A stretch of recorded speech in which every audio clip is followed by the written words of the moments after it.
has been said that the antidote to bigotry is travel, going to places, and hopefully not visiting just as an outsider, but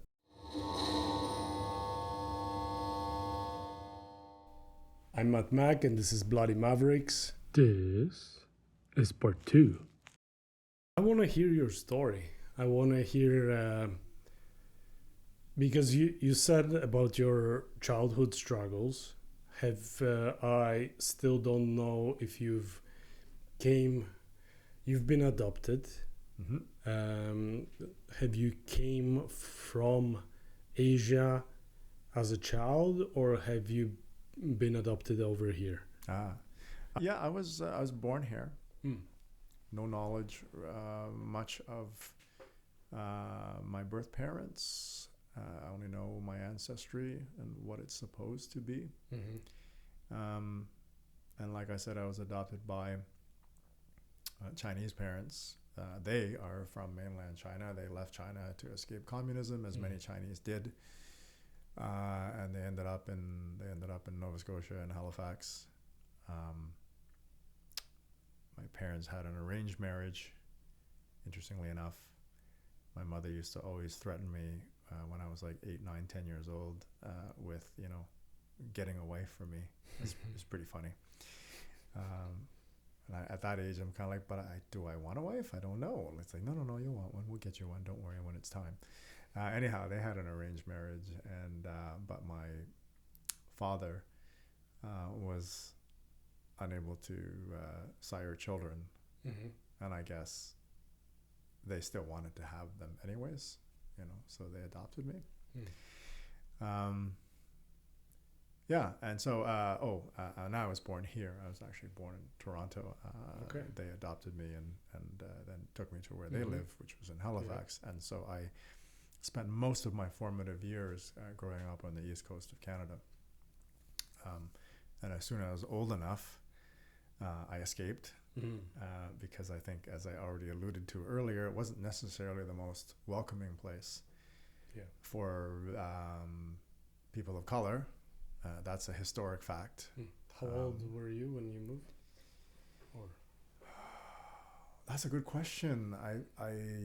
You got me. I don't actually mid-20s. Yeah, mid-20s, I think.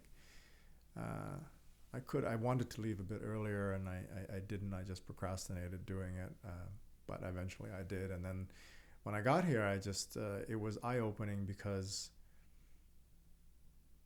it was so much better in a way, because I didn't stand out.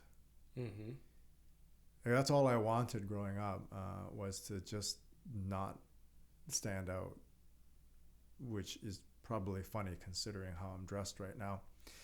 I'm much more flamboyant now than probably I ever have been at any other time in my life. I guess I don't mind standing out now, but I didn't want to then, because I attracted a lot of attention that I didn't want in the first place just by being the wrong color. And so I didn't want to be noticed, there. But when I came here, you kind of get lost in the larger population in some ways. And then the other thing that I noticed, though, was the multi-ethnic sort of cultural melting pot that Toronto is. This is a really wonderful thing, by the way. It's like there's a lot of cities you can go to around the world where it just isn't like this. You go to a big city in China and it's all yellow people with black hair, and if you go to a big city in India and it's all going to be brown people with black hair, pretty much, right? And so I think it's really neat to live in a place where there's such an ethnic mix. I'm not sure what the demographic is for the entire GTA, but I know a few years ago that Scarborough, that what is considered minorities in the rest of Canada are actually the majority populations, which are Asian and Southeast Asian, are the number one represented people in Scarborough. Here's the interesting thing, though. What I didn't know was, and I had looked this up recently, I was trying to find out what the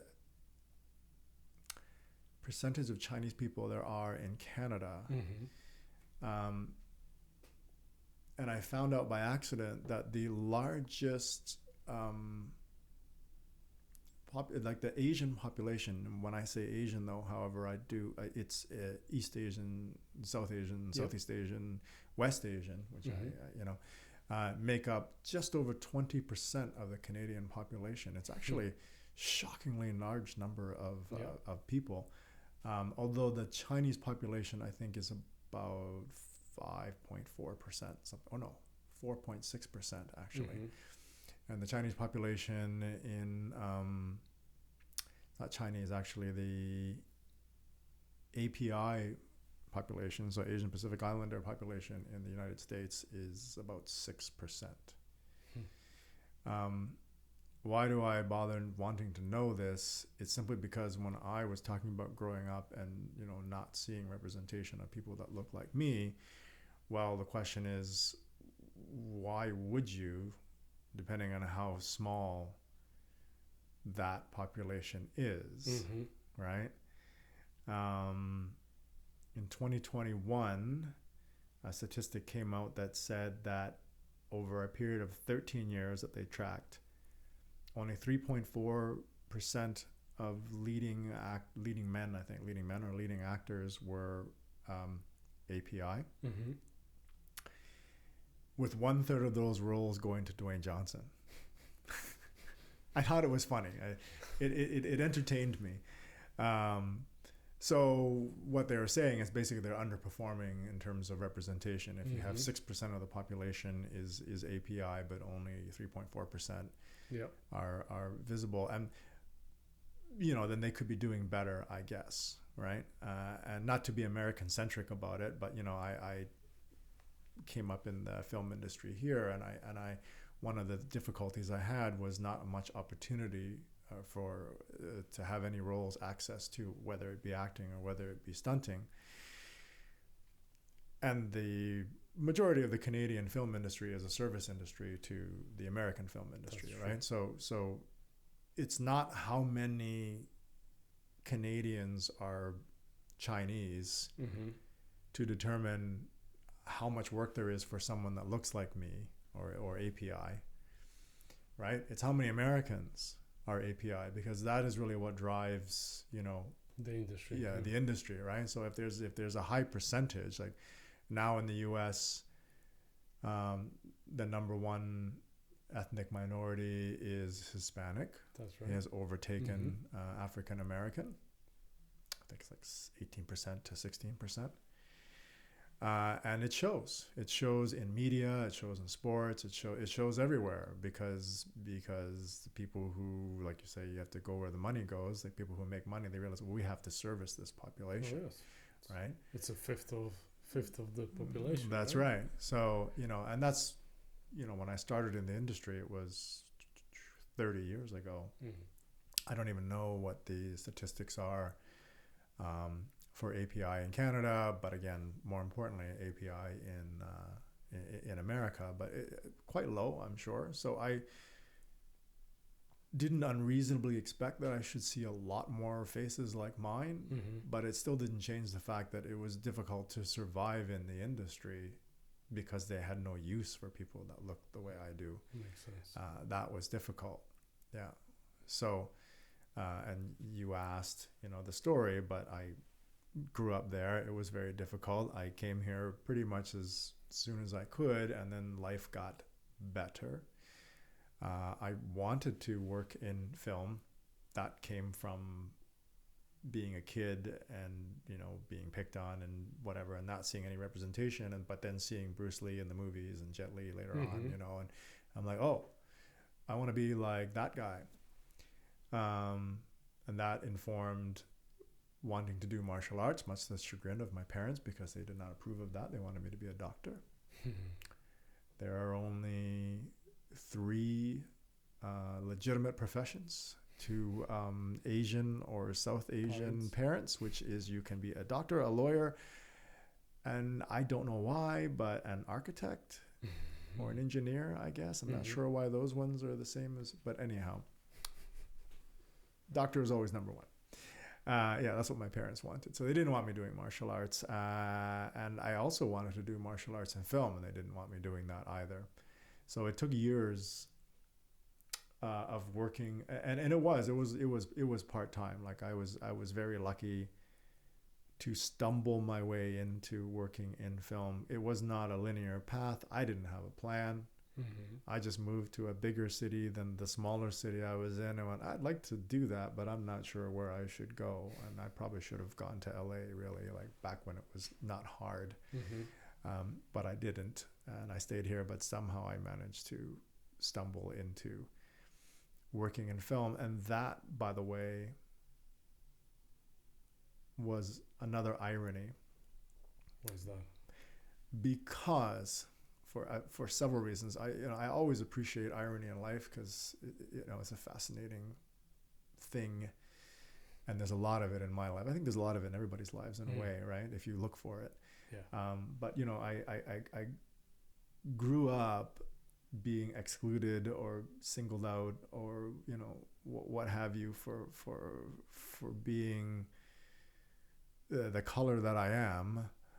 And then I entered the only industry in the country where it is legal to select or not select me because of the color that I am. Think about that. It's a human rights violation. There's no other job where I can say, hey, Matt, I want someone white skinned like you to come work for me. You can't say that out loud. I mean, you might think that, but you can't say that, right? Or I'm not letting you work because of that, right? Or in my case, for how I look.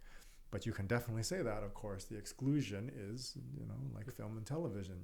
You're casting. It's casting. You're allowed to do that.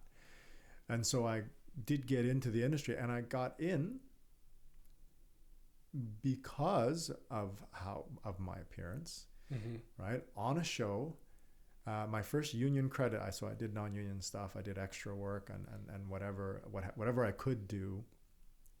Waiting to be able to get enough credits to get into the union or to get a union credit at all.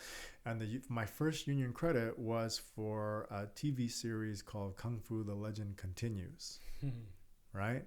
So Kung Fu: The Legend Continues, for those people I don't know who knows it, it's quite a long time ago now, because it's 1993 was, I think, when it first aired. So they were shooting in 1992. That's when I got my first credit.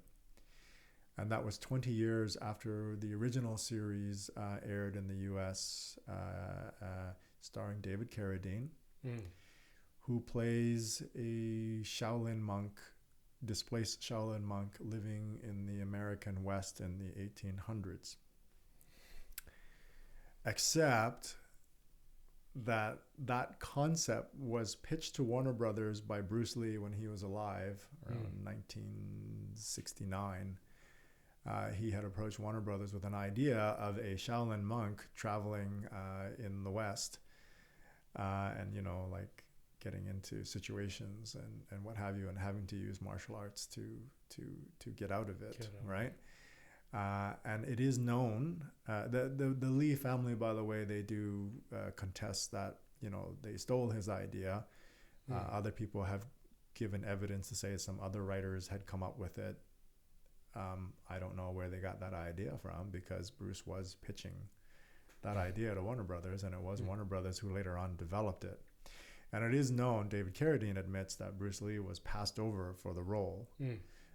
Legend has it that an executive at Warner Brothers said, well, this is 1971, I guess, when they started to do it, but said you can't make a star out of a 5'6" Chinese man.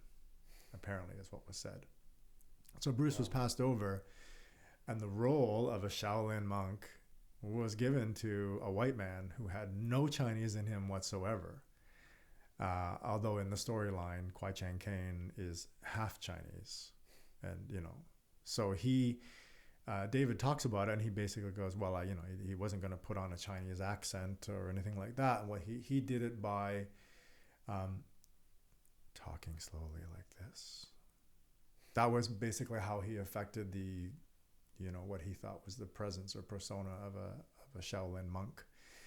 And then a lot of the aphorisms, and expressions that he used were basically taken from translations of the Tao Te King. So basically a Taoist literature, right? So that's how it was done. again, so irony, there wasn't any work for people like me that look like me, but Kung Fu the Legend Continues, shot in Toronto.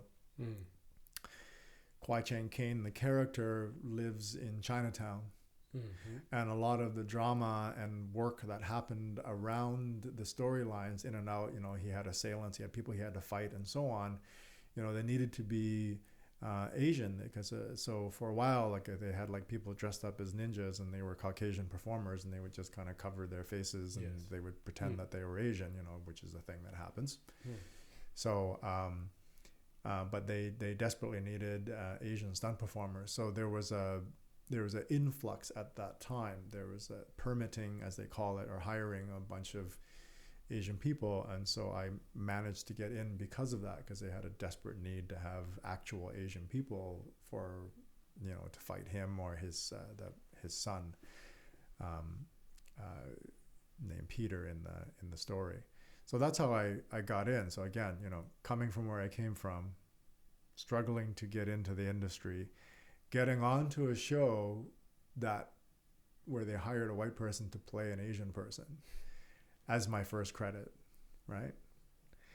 I got my other 2 credits, I think, on the same show on subsequent episodes, playing different characters, because again, that's how small the pool was of Asian performers. So I guess, nowadays they tend not to do stuff like that.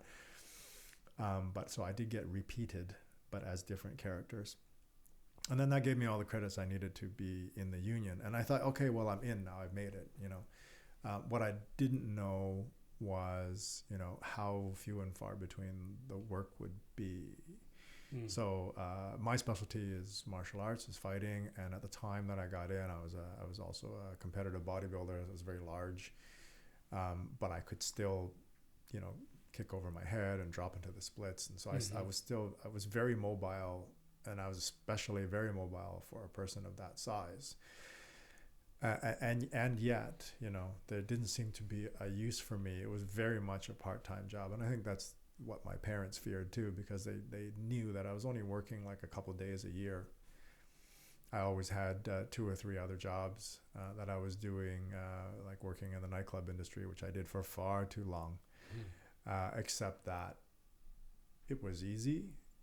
And it left my days free to go to auditions, and also, it's a flexible job. If you book a gig, you can take a few nights off. Somebody else can take your place, right? So I stayed in the nightclub industry for far too long, as a support, really, for doing what I wanted to do, which was working in film, and that went on for a long time. I was like 10 years of really being a part-time performer. Did I call myself a stunt man? I identified as a man at that point, but did I call myself a stunt man? I sure did, because it sounds cool. You go to a cocktail party, what do you do? I'm a stunt man. Oh wow, cool. Everybody wants to hear what you do, right? And so I couldn't help but latch on to the social cachet of that. But I mean, to call myself professional stunt performer or whatever, it's a bit of a stretch, because if you're you're just working like 2 or 3 days a year. It's really it's a hobby. When did it come to fruition where you basically came to the point where it's becoming my full-time passion and role and job? That was born of necessity. I had some life things happen to me.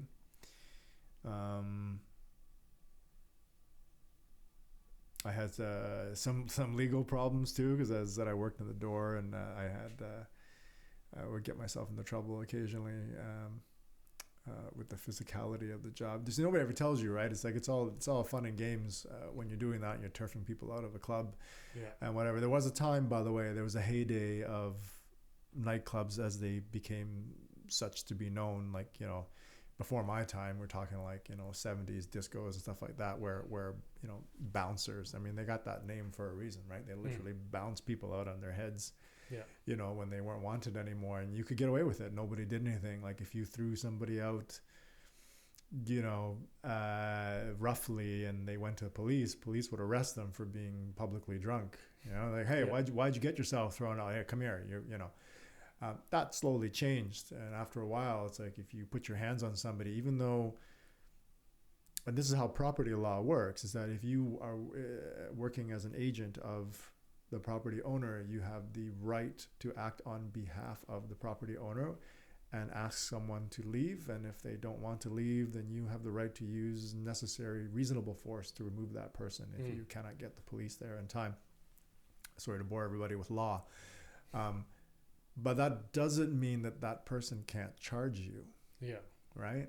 And if you do it week after week, year after year for enough years, you're going to have a lot of charges, and things like that. And eventually that's going to catch up to you. That's going to catch up to you. So, but out of necessity, it's like I needed money to live. I needed money to deal with some of those things.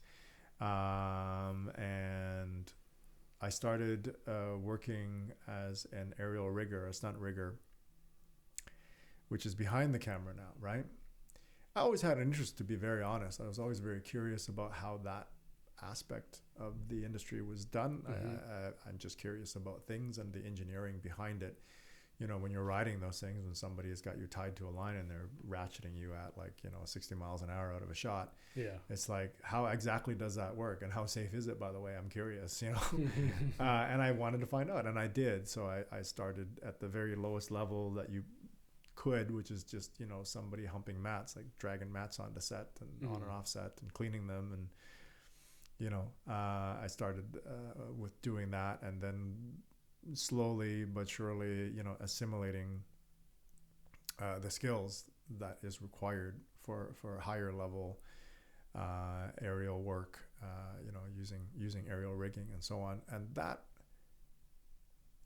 allowed for much more steady work, because you get onto a movie, and if it's a stunty movie, then you might have several weeks of work, which would be the first time in my career, of over a decade at that point, where it wasn't just come in, get shot, fall down, go home, wait 6 months for the next thing, Well, wait 6 months for the next Asian gang movie. No, it was long project in a way. Exactly.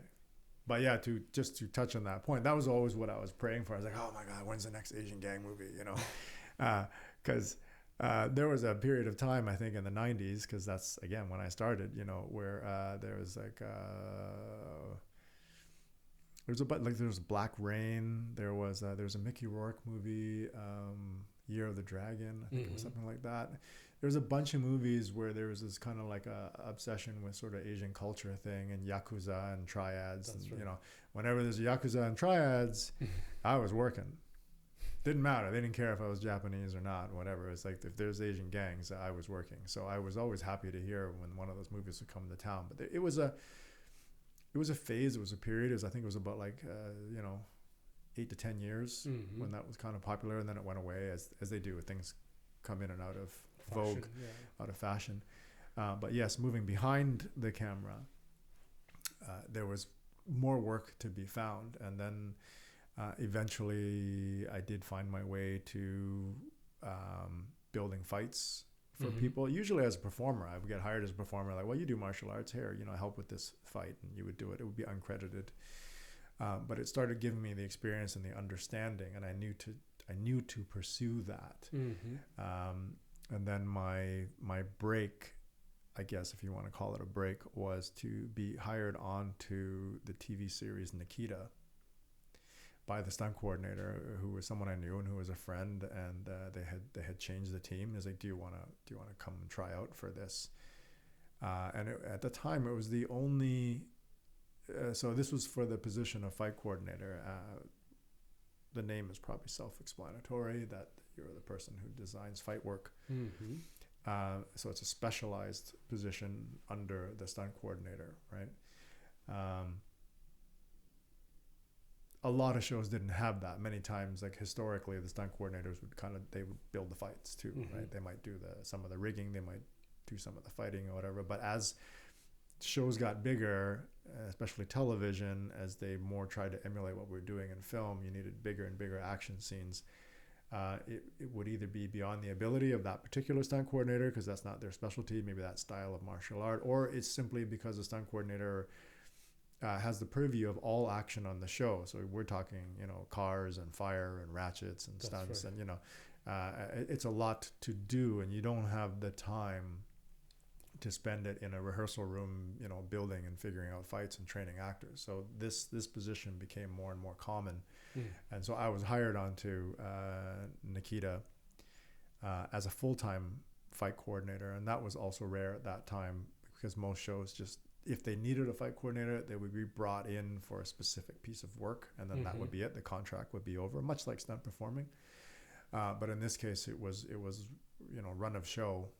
So for the entire season, and then I ended up doing 4 seasons of it, and doing that, and then it is there because as the fight coordinator, what was starting to be expected was that you would shoot a demo of the fight to show to the director and the producers, right? They need to know. And I remember in my interview for that show, not the showrunner, but the line producer said to me, so, we like you to be able to do previs. That's the term for it. It's from American filmmaking, previs as an abbreviation for pre-visualization.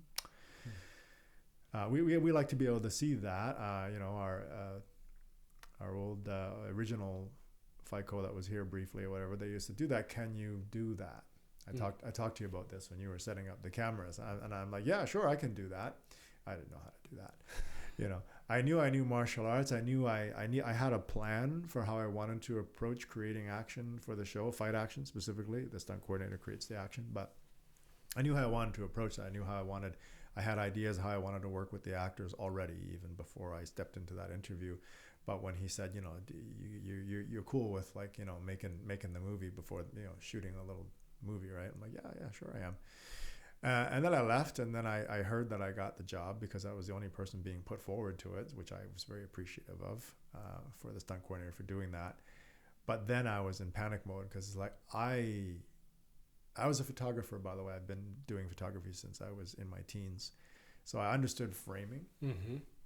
But I didn't understand movement in the frame because I shot stills. Yeah. And I also didn't understand camera movement because when you're shooting stills, you don't move the camera. That's right. You try to hold the camera still. And it showed in terms of my early work. I would definitely have people moving in front of the camera, but the camera really didn't move because I didn't know any better. And I think I did make an axis mistake in my very first previs because that was my assignment. He says, okay, you go, and here's a description of a scene. I want you to go shoot that. I want you to edit it. I want you to bring it back to me and show it to me. So I went and I called up a handful of stunt friends that I had, and I'm like, hey, I need you guys to help me with this because I've been asked to do this, and I will hopefully pay you back in work. I'll try to get you performing days, but I can't promise you anything because I don't have that power to hire. That's the stunt coordinator, but I will work towards it if you will please help. And so I did get people to come out, and I did film it, and I did bring it back to that person, and the line producer goes, okay, all right, yeah, this is very good, you got it. And that was the beginning, but I didn't know that was early of the bug before I caught the bug. So I just never wanted to be a director. I always wanted to be the person fighting on camera. That's what I watched when I was a little kid. That's what I watched Bruce Lee doing and Jet Li doing, and that's what I wanted to do. And sadly, it never happened for me. Like, I couldn't be more proud, by the way, of Simu Liu, because it's just like he it's amazing that he's done it. Kind of everything I ever dreamed about, that he's actually gotten there. So I'm very proud and very happy for him. you know, and a little sad it didn't happen for me, but not that sad, because again, here I am, I'm making these movies and, you know, previs for the show, and I'm working on it multiple seasons. And then at some point, I think it was season 3, I had built this fight scene for a director, and it showed it to him. By that time, my skills were much more polished, and I look at it now. I still have that film, and you know, so many things I could do better, of course, but it was early on. And he had asked me after watching it. He goes, "So what do you want to do?" Like, what do you mean? What ultimately would you like to do? I'm like, I don't know. I mean, maybe I'd like to direct actually at some point. And he goes, well,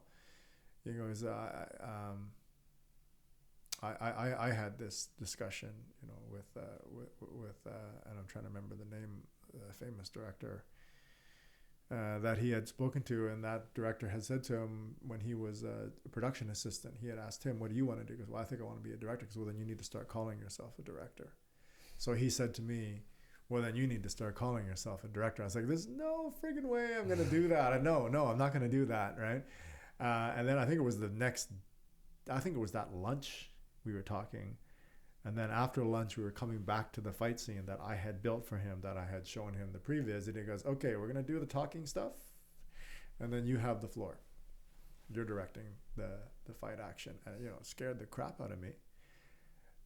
But then in my head, I'm like, well, I don't know what I should be scared about, because I actually have already done this. I've already rehearsed it. I've already shot it. I'm just going to do it again. Except now I'm not holding the camera. It's the camera ops are going to be holding the camera. Nothing else is really actually different. And so that would be the first time that I took the floor. And then that was just absolutely intoxicating. I knew I needed to do a lot more of it. I didn't know how necessarily, but I knew that probably pursuing in the same path. So from Fight Coordinator, I did more of it on several other shows. Then eventually I realized, well, not every show needs a fight coordinator. Not every show that has action, needs a fight coordinator. But every show that has action requires a stunt coordinator. And as a fight coordinator, you're also waiting for a stunt coordinator to hire you. They may not hire you. They may hire somebody else that they prefer. So the only way to get past that was to become next level up. The next level. A stunt coordinator, also something I never wanted to be. That was difficult. That took also, you know, a few years, because obviously I didn't have a resume for that, and you're up against all these people who, you know, local and otherwise, who have massive resumes, and there was no way I could compete. So I knew I had to come at it from a different way. I couldn't do it by resume size. I don't have hundreds of credits. And so I approached it I tried to pitch it in terms of an artistic side. Specifically, I pitched it in terms of story. Meaning that the action should continue to tell the story. I mean, sounds obvious enough, but I think that many have noticed, maybe perhaps you have noticed, that especially in the action genres, sometimes there is storytelling, an action for action, and then there's a break, and then we do some action, and then we go back to the storytelling. And that always didn't sit right with me. I didn't like it. And that's the reason why, I mean, there's a reason why action movies don't typically win Academy Awards, right? They're not taken seriously. They're eye candy. They're fun. They can be very entertaining. They can be very popular. They can be very profitable. But they aren't taken seriously. Not usually. But when you can continue the storytelling, because action is just physical storytelling, and people have heard me on my other interviews, I will say it again, that fighting is just nonverbal dialogue, right? So what are the characters saying to each other by what they are doing? Punches and kicks are words. Combinations are phrases, paragraphs. Pauses are time to reflect on what was said and what your response is going to be, right? And so I would go into my meetings, my interviews rather, and, you know, I would pitch that. I would pitch a story. I would say, I'm interested in nonverbal storytelling. At first, I remember one incident I went in, or a situation I went in to interview, and they're like, okay, yeah, but do you know how to make a schedule, or do you know how to make a budget? And I was like, in my head, and this is the autistic part of me, I'm like, duh. Of course I fucking know how to make a budget. I wouldn't come in here if I didn't. I just didn't think that it's a very exciting thing to talk about. Mm-hmm. I remember reading about Macintosh, which then later on became Apple, and they talked about the rise of Apple and how it happened, because PC would always, you know, like IBM and other Dell and other companies that make it, they want to talk about, oh, but this is the speed of our processor, and then this is how much RAM we have, and, you know, That's right, technology, which works for technical minded people. Yeah. Right, but Apple is like, hey, look, remember the iMac? It was like, look at the cool colors, and these things would suit your life. And then they made things integrated where you have your iPod, you know, your music, which then integrates with your computer, and then now integrates with your phone. That seamlessness, right? They attacked it from a completely different way, and look where it got them, right? And so when I was trying to break into coordinating, I was trying to appeal in this way. There's not much of a competition to say who does the best budgets. Do you know what I mean? Like, it's like you know, it's all the same thing now. There used to be a time, by the way, when stunt coordinators, they had this book, the coveted book. It was the performer book. It was hard to get because there wasn't internet yet. So somehow you had to know who to call. Oh, I have a scene where there's a motorcycle chase, and then the guy jumps off a bike, and then this fight happens. All right, well, who's the motorcycle driver that can do that? Well, if you're new and you're coming in, you might not know who to call. You can't get the job. And then I want this fighter to look like the actor because they're going to double the actor. Well, where is this stunt performer that looks like the actor? I don't know where to find them because there is no internet yet. Yep. You know, that's the early days. Yes, I'm that old.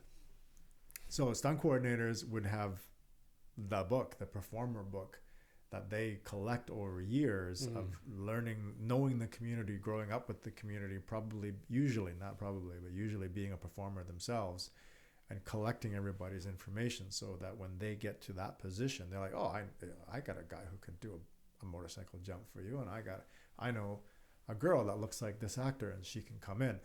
Well, that changed with internet databases, right? And there are companies now that have stunt databases, which, you know, not everyone can access, but if you are, you know, in the union and if you are a coordinator, then you can get access to these things. So that levels the playing field.